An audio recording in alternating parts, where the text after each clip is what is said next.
Mas afinal, quem são os biólogos? Aquele tipo de gente que fala um monte de coisa difícil e esquisita? As células animais, de um modo geral, elas existem em duas condições. Elas estão em estado de intérfase ou estão em estado de reprodução, que nós chamamos mitose. Mas os carotenoides e as ficobilinas são pigmentos. Ficobilinas. Nós temos ainda os policlorados bifenis. São Tem pigmentos. ficocianina e ficobilinas, tem que cuidar. Os policlorados de benzofuranos Mas o pigmento é ficobilina. Ficocianina é azul ou verde, eu acho. e os hidrocarbonetos aromáticos, que são componentes, digamos assim. Traduz pra mim. Nossa, nós também queremos uma tradução disso. Eu também quero uma tradução. E os alunos de biologia? O que eles gostam de fazer? Então, por que vocês estão muito à vontade de pegar essa alga? Que tem que fazer uma herbagem. Tem que identificar 20 gêneros de algas. Isso. Ai, meu Deus, eu quero isso pra mim. Isso aí as algas não possuem caule, raiz, folha. São São fotossintetizantes. fotossintetizantes, algumas elas podem ser azuis, verdes, vermelhas, Pardas. pardas. O que mais? Podem ser eucariontes ou procariontes. Podem ser eucariontes e procariontes. No caso, as cianobactérias seriam procariontes. E as clorófitas seriam eucariontes. Amém. Vai, Lari, mostra como que captura a alga. Felizes? Muito. Trabalho realizado. Com sucesso.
Episódio Biologia.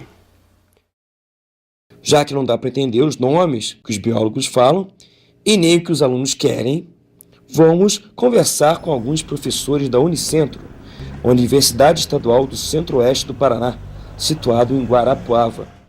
Eu trabalho com vespas e abelhas solitárias, a parte de biologia, história natural, biodiversidade.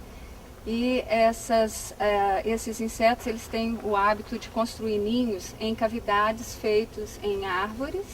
Eu venho trabalhando aqui no Parque Municipal das Araucárias já durante esses 12 anos. Bom, aqui nesse laboratório, o Laboratório de Genética e Evolução do Departamento de Ciências Biológicas, nós trabalhamos basicamente com drosófila, que é um inseto, popularmente conhecido como a mosca da fruta. Esse daqui é o poçal, então a gente coloca veneno feito de um tule, né, afuniladinho aqui na ponta.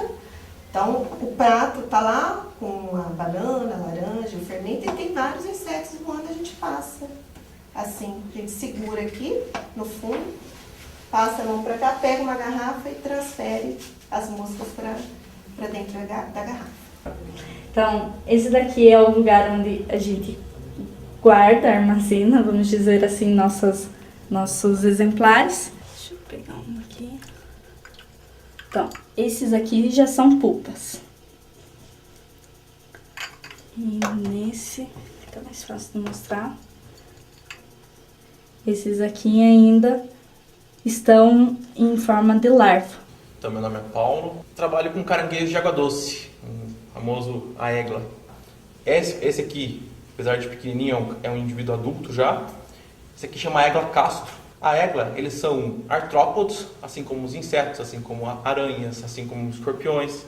Só que eles pertencem a um outro grupo que a gente chama de crustáceos, onde também tem siri, camarão. E aqui em Guarapuava, na região de Guarapuava mesmo, a única espécie que ocorre é a aegla castro. A gente acompanhou vários cios. Especificamente, a gente trabalha no rio Bananas. O Bananas é afluente do Rio Jordão. O Rio Jordão é um dos importantes rios da bacia do Iguaçu. A região onde a gente coleta é uma região de turismo, até esse é um lado que podia preocupar, mas a ocorrência, a abundância de caranguejo dessa região mostra que o ambiente não está tão degradado assim. Bom, então aqui eu tenho uma armadilha, ela ficou acomodada entre rochas para facilitar a captura e a entrada do caranguejo, já que ele fica acomodado entre rochas, né? Então, na hora de remover aqui, o nosso cuidado, então, é escorrer a água, e aqui já dá para ver que pegou. Agora vamos abrir aqui.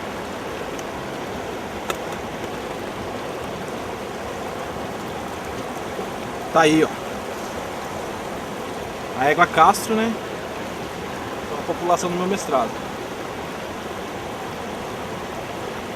Oi? Ali outro ali. Olha o caranguejo ali. Então ali o Glaucio, fazendo uma armadilha também. Olha lá, cara grande. Provavelmente um macho ali, pelo tamanho. Mas é uma égua? Uma égua, beleza.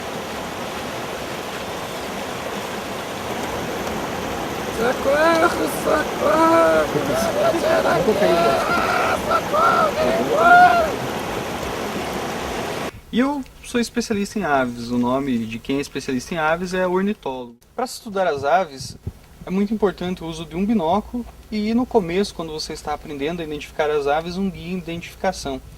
Mas eles são fundamentais porque eles trazem desenhos das aves. Desenhos esses que os autores procuram ressaltar alguns detalhes que são muito importantes para a identificação correta das espécies.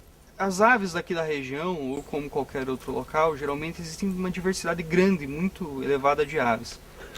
Talvez entre o grupo dos vertebrados seja o que é aquele mais atrativo para programas de educação ambiental, porque em qualquer local que você for, aqui mesmo eu estou falando para vocês, estou ouvindo pelo menos umas 10, 12 espécies de aves vocalizando. Vocalizando é um nome bonitinho para piando, cantando. Existe cantos de demarcação de território, ou seja, a espécie está vocalizando e dizendo para as outras. Eu vou cortar aqui, se você quiser filmar um beija-flor ali, ó. Felipe. Ó, tem um galho aqui, deixa eu te mostrar, vamos ver se ele não vai voar. Agora você deve estar se perguntando: para que raios ficar estudando anos e anos caranguejos esquisitos, mosquinhas de banana, abelhas solitárias e aves fazendo piu-piu?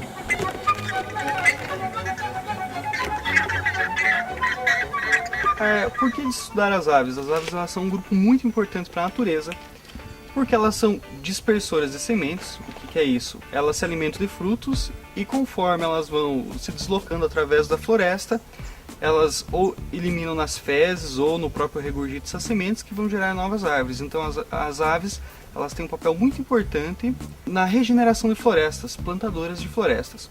Outro papel muito importante das aves é que elas também são polinizadoras, como os beija-flores que nós conhecemos, e esses beija-flores, ao levar o pólen de uma flor para outra, acabam contribuindo na polinização. Um outro papel muito importante das aves também é na predação de insetos, principalmente insetos pragas.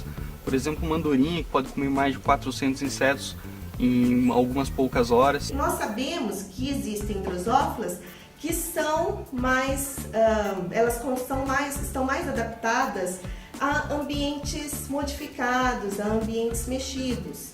E outras não, outras só ocorrem em ambientes naturais que não foram modificados. Então, com a diversidade de espécies que existe naquela determinada mata que nós coletamos, nós conseguimos detectar se aquele ambiente é um ambiente muito alterado ou se é um ambiente bastante preservado pela diversidade de espécies. Os caranguejos também estão nas listas de animais como bioindicadores da qualidade de água. Ou seja, a presença do caranguejo é um bom indicativo. Quer dizer que a tua água, aquele rio, aquele riacho, aquele córrego, as condições dele estão razoavelmente boas. Outros rios que a gente acompanhou aqui na cidade também mostram a presença de populações, mostrando que a água com Guarapuava não está tão prejudicada ainda. A gente trabalha no caso das abelhas, que são nossos grandes polinizadores, né? Os grandes polinizadores das plantas com flores, das angiospermas. nós consideramos tanto as abelhas quanto as plantas, de onde elas utilizam os recursos que elas precisam para alimentar os seus filhotes, para a construção dos ninhos delas. No caso das vespas, as vespas são extremamente importantes porque elas são predadoras. Algumas espécies predam aranhas, outras espécies predam lagartas, e nós sabemos que muitas lagartas são pragas, né, de várias culturas, e tem também aquelas vespas que coletam gafanhotos e baratas. A diversidade da floresta umbrófila mista, ela é mantida porque as demais espécies se abrigam embaixo da araucária e ali constituem um ambiente ideal para também o desenvolvimento de outras espécies. Ah, sim. Então estes são exemplos de fora que dão para entender se o ambiente está degradado ou não.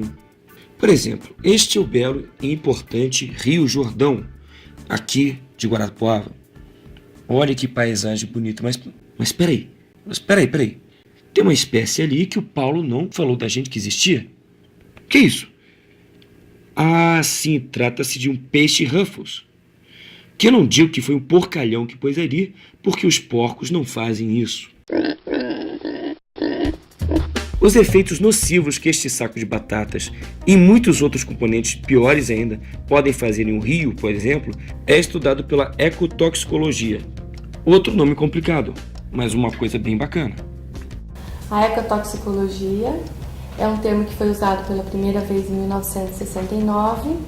Esse termo foi citado pela União Internacional Científica, o Conselho da União Internacional Científica, ECSU, só que foi definida, na verdade, em 1976 pelo Skoll, como uma ciência que estuda os efeitos de substâncias tóxicas, que é a área específica da toxicologia, que tradicionalmente a toxicologia estudava o efeito de substâncias tóxicas especificamente para os humanos, e a toxicologia associada à ecologia vem estudar então o efeito dessas substâncias químicas para todos os organismos vivos, terrestres ou aquáticos, e não só quão tóxicas essas substâncias são para os organismos vivos, mas qual o efeito dessas substâncias a nível de população, a nível de comunidade, e como a presença dessas substâncias afeta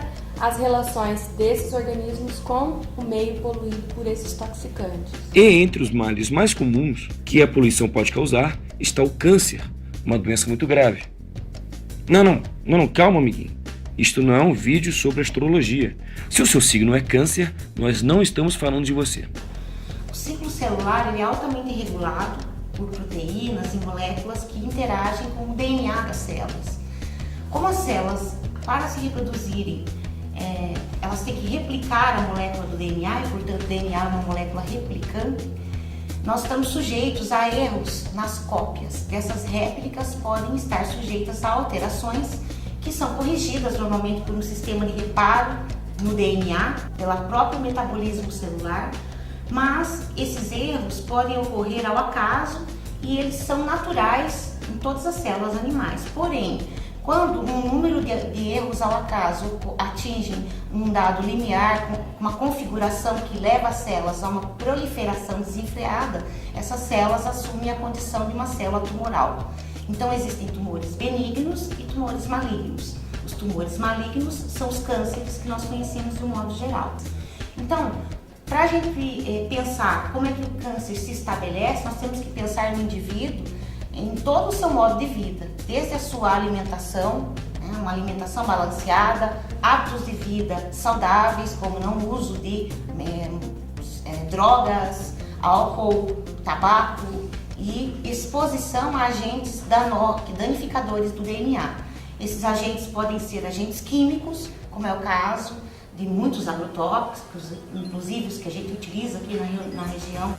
Mas, professora, Replicante é aquele androide do clássico filme de ficção científica Blade Runner? Ou aquela banda punk gaúcha, o Replicantes, então liderada pelo cantor Vander Wildner? Pelo que eu entendi, Replicante é um mutante. Ou seja, aquela mosquinha drosófila, se ela virar um mutante, ela pode virar um monstro que pode destruir uma cidade, que nem naqueles filmes japoneses.